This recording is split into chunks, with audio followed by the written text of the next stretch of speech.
ते एकत्रित आले याचा मला आनंदच आहे। ते एकत्रित येण्यामुळे फार काही घडेल राजकीयदृष्ट्या असं जर कोणाचा समज असेल तर तो बाळबोध समज आहे। आणि मी म्हणजे आता असं सहज माझ्यासमोर TV चालू होता म्हणून मी आपलं बघत होतो, तर काही माध्यमं तर असं दाखवत होते की जणू काही रशिया आणि युक्रेनचीच युती होते आहे। इकडनं झेलेन्स्की निघाले, तिकडनं पुतीन निघाले आणि आता ही युती झाली। मला असं वाटतं की कुठल्याही एखाद्या पक्षाला निवडणुकीतलं आपलं अस्तित्व टिकवण्याकरता जे काही करावं लागतं त्या दृष्टीने दोन पक्ष जे अस्तित्वाकरता लढतात त्यांनी केलेली युती आहे। त्यापेक्षा पलीकडे त्याच्यामधनं काही फार अन्वयार्थ काढण्याचं कारण नाही आहे। यांनी फार काही परिणाम होईल असं देखील मला वाटत नाही। याचं कारण ज्या प्रकारे मुंबईकरांचा विश्वासघात या मंडळींनी सातत्याने केला आहे, ज्या प्रकारे मराठी माणसाला मुंबईच्या बाहेर घालवण्याचं काम आणि पाप यांनी केलेलं आहे, ते मराठी माणूस यांच्यासोबत नाही। आणि ज्या प्रकारे अमराठी माणसावर सातत्याने हल्ले केले आहेत तेही यांच्यासोबत नाही। मुंबईमध्ये कोणी यांच्यासोबत येणार नाही। यांचा ट्रॅक रेकॉर्ड हा केवळ भ्रष्टाचाराचा आहे। यांचा ट्रॅक रेकॉर्ड हा केवळ स्वहिताचा आहे। निवडणुका आल्या की भावनिक बोलायचं, आता भावनिक बोलण्याला जनता भुलणारी नाही। त्यामुळे निश्चितपणे या निवडणुकीमध्ये त्यांनी अजूनही 2-4 लोक सोबत घेतले तरीही मुंबईकर हे महायुतीचं काम बघून, महायुतीने केलेला विकास बघून, महायुतीने भविष्यातली जी मुंबई तयार करणं सुरू केलं आहे ते बघून आणि विशेषतः मराठी माणसाला मुंबईतच घरं देण्याचा जो कार्यक्रम महायुतीने सुरू केलेला आहे त्यामुळे निश्चितपणे महायुतीच्या पाठीशीच मुंबईकर उभे राहतात। आकडे सांगणार नाहीत, मात्र मुलं पळवणारी टोळी तयार झालेली, त्याच्यामुळे आकडे आता सांगणार नाहीत असं देखील तुम्हाला असं आहे की आकड्यांशी माझा काही संबंध नाही। त्यामुळे त्यांच्या मनात काय आकडे आहेत, ते कुठे आकडे लावतायत, मला त्याच्यात इंटरेस्टही नाही। एवढंच आहे की म्हणजे ज्या प्रकारे ही पत्रकार परिषद झाली त्याच्या पाठीशी जो हाईप तयार केला होता, खुदा पहाड़ और चूहा भी नहीं निकला। तुम्ही दिला होता कटंगे आणि बटंगेचा नारा, तोच त्यांनी आता घेत आहेत आणि त्यांचा असा दावा आहे की तो मराठी माणसावर ही परिस्थिती आली मुंबई तोडण्यासाठी। पुन्हा एकदा सांगतो, त्यांनी लक्षात घेतलं पाहिजे, ते म्हणजे मुंबई नाही, ते म्हणजे मराठी नाही, ते म्हणजे सर्व काही आहे। हा जो काही त्यांचा गर्व आहे, हा जो काही दुराभिमान आहे, या दुराभिमानामुळेच मुंबईकर त्यांच्यापासून दूर गेले। कारण मुंबईकरांना सेवेकरी हवे आहेत, मुंबईकरांना त्या ठिकाणी राज्य गाजवणारे आणि स्वतःचा फायदा पाहणारे नको आहे। प्रयत्न जो आहे तो दिल्लीतले दोघे जण करतायत। अमित शहा आणि मोदींवरती सुद्धा उद्धव ठाकरेंनी पुन्हा एकदा टीका केली आहे। मला असं वाटतं काही तर स्क्रिप्ट बदलली पाहिजे। किती वर्षे एकच स्क्रिप्ट घेऊन हे लोक फिरणार आहे, काही तर नवीन आणा।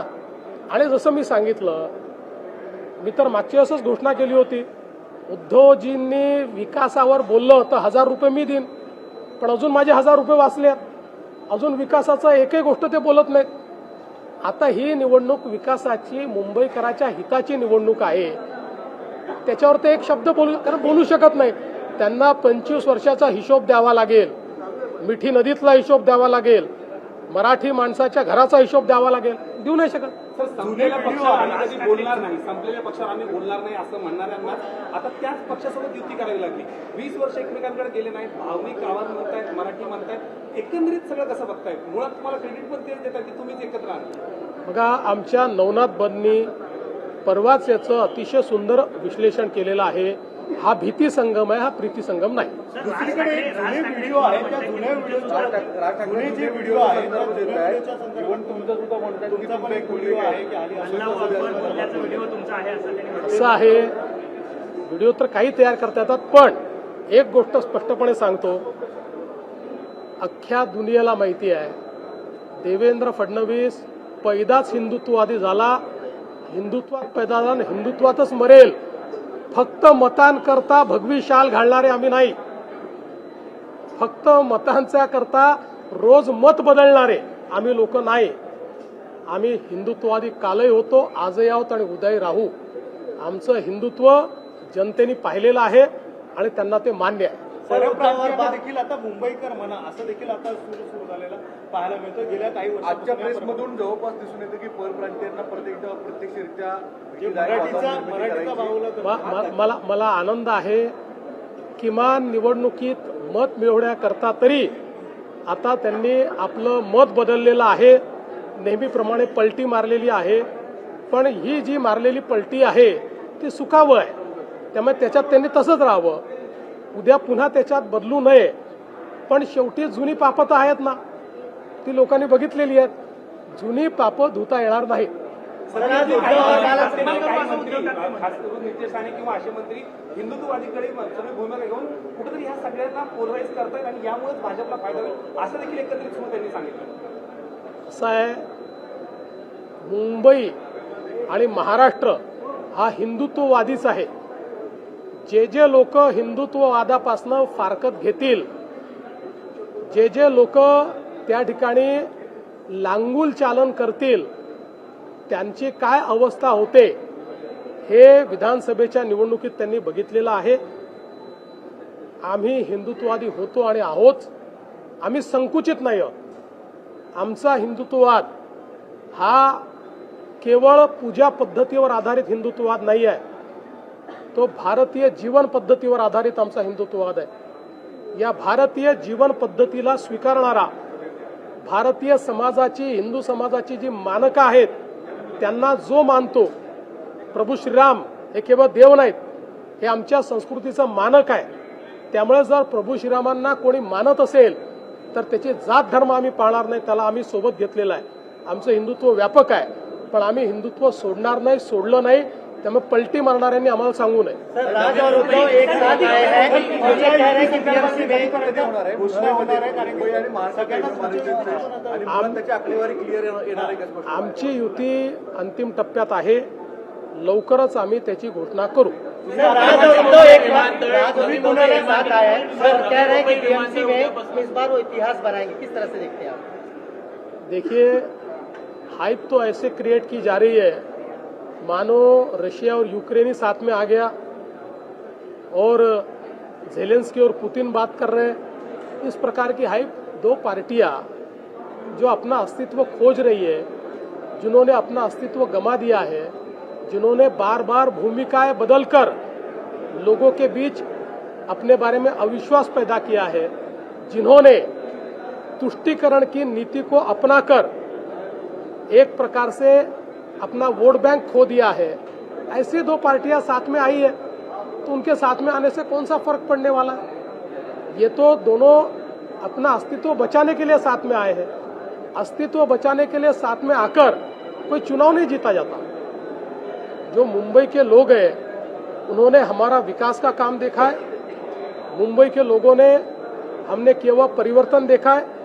इसलिए मुंबई हमारे साथ है, मुंबई हमारे साथ रहेगी. हमारी महायुति मुंबई जीतेगी. उद्धव जी का बयान है कि अमित शाह और मोदी ये सारी पार्टियां तोड़ने का काम करते हैं, लोगों को चुराने का काम करते हैं. देखिए, उद्धव ठाकरे जी एक बहुत ही निराश और फ्रस्ट्रेटेड इस प्रकार के व्यक्ति है. इसलिए मुझे ऐसा लगता है कि वो जब बार बार वही चीजें कहते हैं तो आप भी उसको तवज्जो मत दो और मेरा भी टाइम बर्बाद मत करो. नवी मुंबई विमानतळासंदर्भात आपके भी साथ हैं उनकी हिंदुत्ववादी विचारधारा थी, लेकिन अब विचारधारा पूरी तरह से परिवर्तित है. जमीन लेवा हिंद के लोग वहाँ समर्थन कर रहे हैं, बाकी सारी चीजें हो रही है. क्या राज ठाकरे, उद्धव ठाकरे पूरी तरह से विचार बदल चुके हैं? देखिए, मुझे तो अब ये लगता है कि हिंदू हृदय सम्राट शिवसेना प्रमुख बाळासाहेब ठाकरे के बाद अब उद्धव जी के पास या राज जी के पास कोई विचार ही बचा नहीं. इनके पास कोई विचार नहीं. ये अवसरवादिता की राजनीति करते हैं. विचारों की राजनीति इन्होंने समाप्त कर दी, इन्होंने दफना दी. विचारों की राजनीति को दफना कर अवसरवादिता की राजनीति करते हैं, इसलिए तुष्टीकरण कर रहे हैं. नवी मुंबई विमानतळात उद्यापासून हे सेवेत येणार आहे. दिबांचं नाव हे याची नावाची चर्चा होती. काय नेमकं सध्या स्टेटस आहे? साहेब, पहिल्यांदा तर या गोष्टीचा मला अतिशय आनंद आहे की नवी मुंबई विमानतळ उद्यापासून सेवेत येत आहे. त्याला लोकनेते दिबा पाटील साहेब यांचं नाव देण्याचा प्रस्ताव महाराष्ट्र सरकारने केंद्र सरकारकडे पाठवलेला आहे. तो प्रस्ताव केंद्र सरकारकडे ॲक्टिव्हली विचाराधीन आहे. त्याच्यावरची कारवाई चाललेली आहे. त्या संदर्भात आम्ही केंद्रातल्या सर्व नेत्यांनाही भेटलो आहेत. त्या संदर्भातचं सूतोवाच हे आम्ही माननीय प्रधानमंत्री महोदयांकडे देखील केलेलं आहे. मला विश्वास आहे की त्याला मान्यता मिळेल आणि लवकरच या विमानतळाचं नाव हे दिबा पाटील विमानतळ होईल. कॅबिनेटने नगराध्यक्षांना अधिकार दिलेला आहे मतांचा, तो नेमका का आहे त्याचा उद्देश? नाही, असं नाही.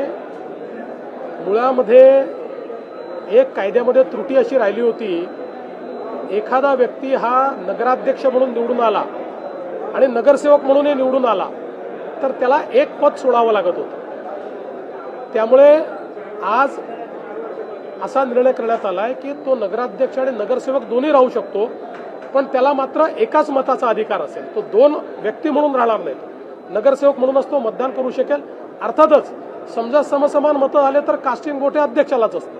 त्यामुळे त्याला एका मताचा अधिकार असेल एवढंच सांगितलं. तर छत्रपती संभाजीनगरमध्ये रशीद मामूनला घेतल्यामुळे कुठेतरी एक राजकारण पाहायला मिळतं. कारण की ज्या पद्धतीने पाकिस्तानच्या घोषणा वगैरे सगळ्या झाल्या घडघड घडवली होती आणि आता त्याला पक्षात घेतलं. म्हणून तर आमच्या अमित साटमनी सांगितलं मामूनच्या पार्टी आहेत म्हणून.